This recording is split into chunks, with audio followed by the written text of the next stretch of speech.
Eh, Menos mal se ha hecho este evento porque me ha permitido salir del Palacio de Nariño, que les confieso es bien triste, bien frío,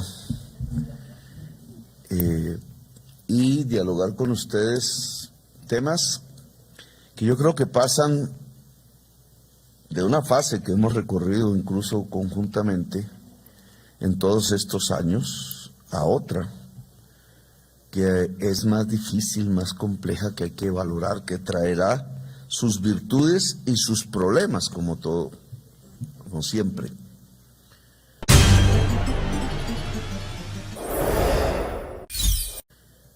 Pero que hay que reconocer, digamos, en su especificidad, en su diferencia. De alguna manera, las luchas indígenas, la resistencia, han logrado unos triunfos en la normatividad colombiana, fundamentalmente en la Constitución del 91, que parecen ser más retóricos que reales, aunque indudablemente las comunidades han avanzado más que la situación que teníamos hace 50, quizás hace un siglo, en los tiempos de Quintín Lame, por ejemplo. La sociedad ha avanzado en reconocimientos. La presencia indígena en Colombia ha adquirido poder espiritual, que es el más importante, cultural e indudablemente organizativo. Hay un filósofo italiano que se llamaba Gramsci, un político más que un filósofo, un revolucionario que hablaba mucho del tema de la hegemonía cultural.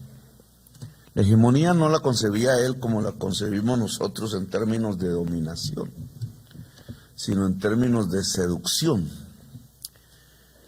De alguna manera u otra, nuestras sociedades latinoamericanas en las últimas décadas han sido seducidas por unas culturas que alguien llama neoliberales, individualistas, competitivas, que llegan hasta la creencia misma que la eficiencia, el bienestar, entre comillas, se alcanza a partir de la competencia y el mercado. Que la vida misma puede tener un precio de mercado, ha llegado hasta ese extremo el tema, que pertenece a un paradigma occidental, indudablemente, pero que se extendió seductoramente en todo el mundo, incluso atrayendo nuestros pueblos latinoamericanos en toda su diversidad. Esa es una hegemonía cultural. Existe una contrahegemonía que poco a poco ha venido ganando espacio, terreno en la historia contemporánea. Y de esa contrahegemonía, el mundo, la propuesta indígena, la espiritualidad indígena indudablemente hace parte. Por eso nos hemos juntado en los años pasados, nos hemos venido articulando. Se ha configurado ese bloque, que entre otras así lo llamaba el mismo pensador, diverso al punto que hoy ha ganado la mayoría, es decir, ha seducido la mayoría. Hoy de contrahegemonía puede volverse hegemonía. Y ahí, digamos, la particularidad del momento. Tiene que ver con ser gobierno. Un tema que indudablemente trae una dificultad. Es decir, al movimiento indígena, además de sus tareas clásicas, tradicionales de defensa del territorio, de la cultura, de la autonomía, ahora se agrega un nuevo tema. Gobierna para Colombia. Es decir, gobierna para sí mismos y para los demás. Tiene que articular esa complejidad. Ser gobernantes de otros y otras, ajenos a la comunidad indígena, quizás con sus raíces, como todos sabemos, pero entonces estamos ante una situación específica que no era propiamente y no se daba propiamente en el pasado. Leonor es la representante de Colombia toda, con sus pueblos indígenas todos y con sus pueblos no indígenas ante el mundo, ante la humanidad, porque lo que se ha creado como representación de la humanidad en esta historia que vivimos es la Organización de Naciones Unidas, que tiene su más y su menos, como todos sabemos, pero es lo que hay. No podríamos encontrar otra instancia que nos diga es la representación de la humanidad. Esta es el foro hoy por hoy de la humanidad que tenemos. La representante de la nación colombiana más importante, porque ahí hay varias personas, es Leonor, una indígena. Entonces, ahí hay una nueva realidad. El mundo escuchará cotidianamente, todos los días, allá en esas asambleas, en esos foros, del cual hace parte también Darío, cotidianamente, como voz de Colombia, una voz indígena, en innumerables problemas que habrá. Yo creo que eso marca una nueva realidad, una nueva especificidad que tenemos que tener y valorar. En restitución de tierras, ya no se trata solamente de cómo las comunidades indígenas afectadas en estas décadas de violencia por despojos de tierra, como tanta otra gente en Colombia, campesina, por ejemplo, afro, e incluso urbana, porque hay despojos urbanos, no solamente rurales, la dirige una persona indígena. Giovanni, aquí presente, estaba de comunidad indígena diferente a Leonor. Entonces, allí el problema es que el movimiento indígena en cierta forma es responsable hoy de cómo se van a restituir las tierras, tanto a indígenas como no indígenas, producto y victimizadas esas personas por la violencia que hemos vivido. Una responsabilidad. Lo mismo en el terreno de derechos humanos, que son derechos humanos de los indígenas y de los no indígenas. La persona al frente de esa unidad es miembro de una comunidad indígena. Y quizás más, ¿no? El gobierno está en formación, está en proceso. Entonces, aquí hay un problema a discutir. Ya no es simplemente cómo el movimiento indígena le habla al gobierno, sino que el movimiento indígena se vuelve gobierno. Eso tiene unos peligros, que también ustedes los deben haber analizado cuando se habla de cómo convertirse en entidad territorial. Eso tiene unos más y unos menos. El dinero público, la entidad territorial, que para eso es que sirve, el sistema de transferencias que llega a la entidad territorial provoca unos conflictos al interior por su manejo. Y ese es, digamos, el menos. El más es poder solucionar los conflictos y empezar a adquirir las pericias que permiten que el recurso público manejado autónomamente por una comunidad indígena X logre es fortalecer las unidades y la comunidad interna y no al contrario, no se convierta en un disolvente. Ustedes le hablaron, el término que ustedes utilizan es acción con daño, es que analizábamos esta madrugada, porque estuvimos esta madrugada en trabajo, en relación a los diálogos regionales, porque los diálogos regionales son vinculantes. La palabra vinculante es que afectan la norma y la ley, no es simplemente un diálogo. Y obviamente en un diálogo regional está todo lo que hay en la región. Y ese todo es una diversidad incluso conflictiva, incluso violenta. Entonces, digamos, la calidad de la discusión y de los problemas que afrontamos, yo creo que salta, un salto de calidad. El norte del Cauca, las informaciones que tenemos preliminares es aumenta la conflictividad interétnica. El movimiento indígena quiere tierra allí en el plan, de lo cual hemos hablado muchas veces, el plan pareciera ser propiedad, y entonces tenemos un concepto, propiedad de los señores azucareros, que son grandes empresas capitalistas, pero los azucareros se han adaptado a otro tipo de realidad, que es dejar la propiedad en manos de la población negra de la tierra y usarla, arrendándola, muy al estilo capitalista.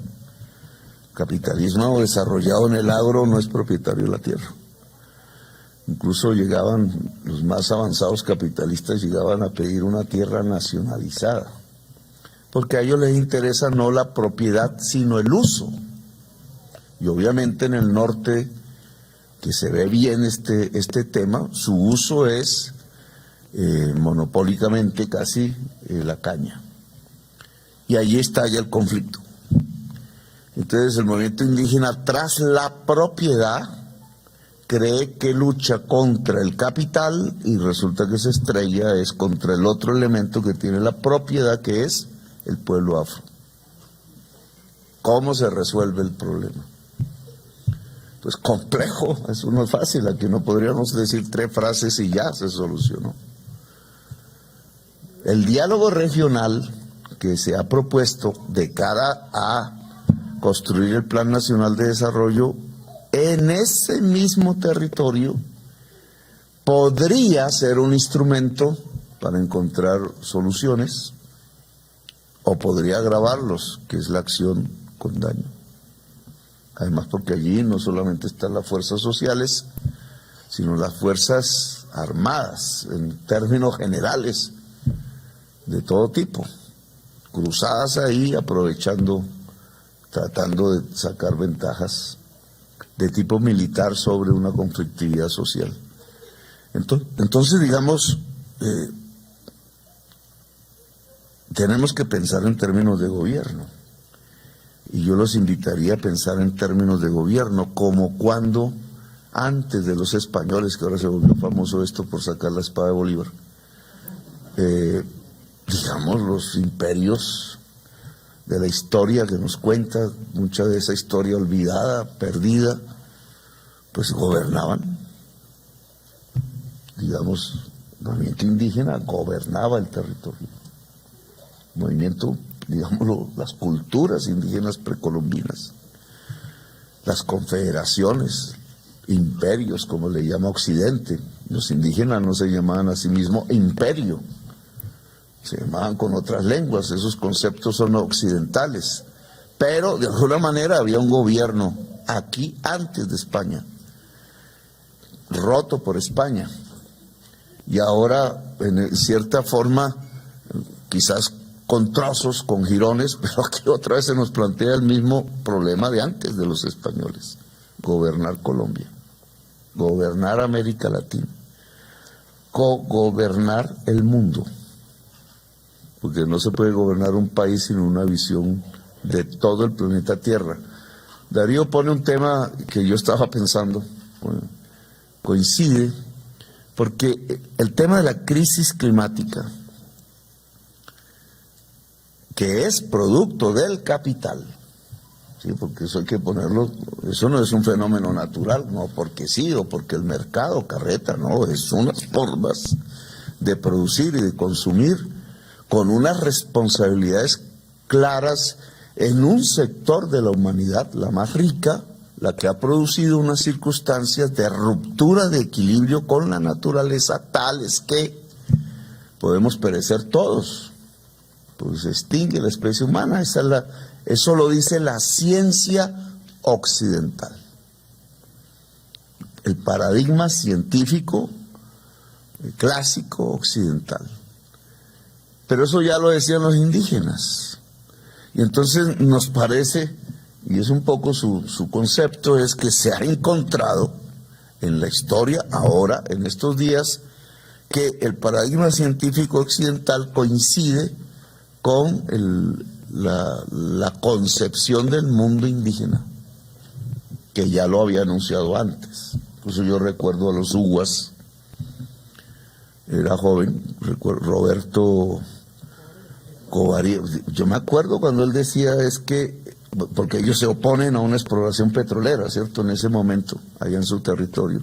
Y dice, el petróleo es la sangre y no se debe sacar.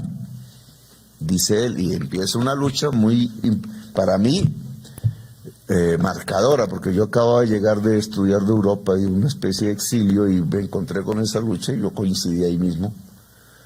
Eso marcó buena parte de las luchas políticas a las que me metí, pero digamos eso que dijo Covaría, aunque él no lo estuviese tramitando en términos del paradigma occidental científico, pues está coincidiendo con lo que dicen los científicos del panel de expertos de Naciones Unidas sobre la crisis climática. El petróleo no se debe sacar. Dicen los científicos occidentales, Covaría decía, el petróleo no se debe sacar porque es la sangre y si se saca, se muere la tierra. Pues se muere, pues ambos coinciden. Claro, esto no sale en El País o en diarios mundiales, pero nosotros sí, porque lo oímos ambos. Estamos oyendo a los científicos y oímos a Covaría hace unas décadas en su lucha. Indígena. Pues entonces es que dos paradigmas se han encontrado.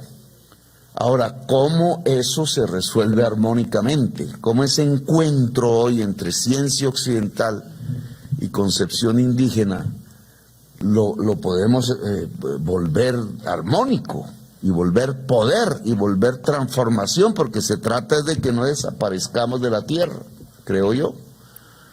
Pues mira la responsabilidad que hemos delegado en ese tema porque queda en manos de Leonor. Porque es precisamente allá donde se tiene que discutir y resolver el tema. Ha quedado en manos de Leonor. Y entonces Leonor tiene que, a nombre de toda Colombia, librar cotidianamente, porque eso es una burocracia tenaz, cotidianamente, las luchas porque se acelere la adaptación de la humanidad económica, cultural, etcétera, a un sistema que permita sobrevivir equilibrándonos con la naturaleza, que supere la crisis climática. Esto no estaba en la agenda hace 10 años, en los encuentros de la UNIC y etcétera, todas las reuniones. Aquí estamos ante una complejidad diferente y hay que asumirla. Hay que asumirla, es decir, lo que hemos logrado aquí es poder. Y ese poder, pues el poder es una droga. El poder puede destruir un ser humano. Ustedes lo han visto. El poder puede llevar a los peores crímenes. El poder es una droga con adicción. La gente con poder quiere seguir teniéndolo. El poder te deforma la realidad. Eso no es sino meterse al Palacio de Nariño y ya verán ustedes cómo se experimenta esa droga. Entonces ven los gobelinos y las sillas doradas y crees que eres un rey. Incluso es una trampa porque cuando entra el presidente y cree que es un rey, que entonces su mundo es eso de sentarse en esas sillas doradas, ni siquiera tiene tecnología. Yo creo que en el Palacio de Nariño no hay fibra óptica. Es porque lo están engañando, porque el poder real está fuera del palacio. Entre los que te tentan el poder real empiezan a transformar y engolosinan al presidente con las sillas doradas, con la droga. Entonces salen llorando cuando les toca abandonar el Palacio de Nariño, que es horrible. Nosotros no podemos caer en esa droga. Ahí sí nos acabamos, nos fregamos. No, nos toca asumir un poder real que no está en el palacio. Y digamos lo que hemos puesto, bueno, el poder de restituir las tierras. ¿Somos capaces? No. ¿Cómo? Obviamente esto tiene que tener movimiento social, esto es colectivo, esto no depende de una persona. El poder de pelear para superar la crisis climática. El rey me decía antes de ayer, me decía, Es que los problemas de los que estamos han surgido, digamos, el COVID, la guerra de Ucrania, han disminuido la importancia del problema central, que es la crisis climática. Y yo le decía, pero es que el COVID y la guerra de Ucrania tienen que ver con la crisis climática. Se producen es por la crisis climática. El COVID porque los murciélagos cambiaron de rutas buscando sus frutas y se encontraron con nosotros. El que tenía el COVID se encontró con nosotros. Y la guerra de Ucrania es por el gas, es decir, es por los combustibles fósiles, es decir, por lo que origina la crisis climática. Entonces la crisis climática sigue siendo el eje fundamental y hoy desde Colombia, gracias a estos cambios, a este cambio de hegemonía, quien va a representarnos al frente de esa lucha es una mujer indígena, sabia, que yo le digo sabia. Esa sabiduría ahora toca meterla allá con todos los pueblos del mundo y asumir una pelea. Ojalá toda esta conferencia, foro de pueblos, porque todo en general, todos los pueblos indígenas del mundo tienen claro, digamos, esto que la ciencia ha descubierto ahora últimamente. Bueno, las circunstancias entonces son diferentes. Nosotros no queremos cooptar el movimiento indígena. O sea, que el movimiento indígena se vuelva Estado colombiano. Yo creo que haríamos un daño a la autonomía. El movimiento indígena tiene que seguir con independencia del gobierno y fortalecerse, etcétera, y discutir y criticar el gobierno si es necesario, pero también tiene que asumir una tarea, también está dentro del gobierno. Y entonces hay que gobernar, no solo para sí mismos, sino para todo el conjunto de la sociedad, con toda su complejidad. Esa nueva dimensión agranda la agenda, la vuelve muy interesante, la pone en otro terreno quizás, con sus problemas, con sus virtudes. Así que y los invito no solamente a resistir, porque hay que seguir resistiendo, sino a gobernar, para cambiar realmente el país. Bueno, gracias, muy amables.